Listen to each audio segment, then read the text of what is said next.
Sexualization of children in the media is one of the many topics of discussion rampant within society today.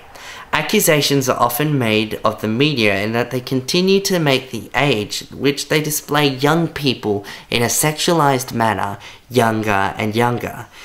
This idea has grown so intense that in 2008 an investigation was made in the Australian Senate, the Committee of Environment, Communication and the Arts, into the sexualization of children in the media.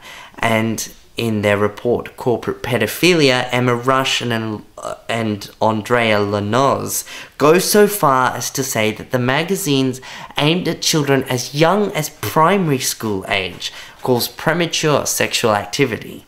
But are these accusations true? Or can they be included as one of the many moral panics that we continue to see throughout our history? Well, the first thing that needs to be defined is what sexualization of the children in the media actually is. The report Corporate Pedophilia defines this as children who appear aged 12 years and under, particularly girls, dressed, posed, and made up in the same way as sexy adult models.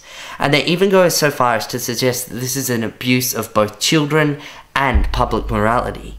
However, can we say that this is really correct? For one thing, sexy is a completely subjective term, so to define something this way is unreliable due to its dependence on perspective. However, there are some sources that define sexualization of children with more clarity. In his submission into the 2008 investigation for sexualization of children in the media, Alan McKee directly references corporate pedophilia when he suggests that if sexual images of children had appeared within the media, the people who distributed them would be sent to jail and the sources taken completely out of circulation, as since the early 1900s, distributing sexual images in the media has been illegal. Legislation such as the Federal Criminal Code Act of 1995, New South Wales Criminal Act of 1900, and many more have explicitly defined and prohibited the sexual images of minors in any source. So, from a legal perspective, no images whatsoever in the media to date have been deemed as sexualizing children, especially not within magazines aimed at primary school age children. So, do these allegations towards the media have any merit at all? Well, in order to answer this question, we'll have to look at the effects of these images actually are having on children.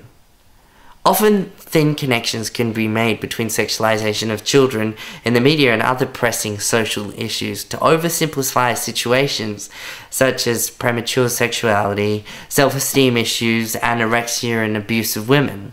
McKee points out in his article, Everything is Child Abuse, that the connection can conceivably be made between these issues quite easily to create the illusion that it is a simple matter of cause to effect, when in actuality they are very separate and disconnected issues. In fact, most effects on children from these magazines are quite ambiguous. It's not to say that the media has no effect on young people. We need to remember that the purposes of this kind of media is not to put young people in a sexual light, but to sell lip gloss, toys, hair products, and High School Musical DVDs.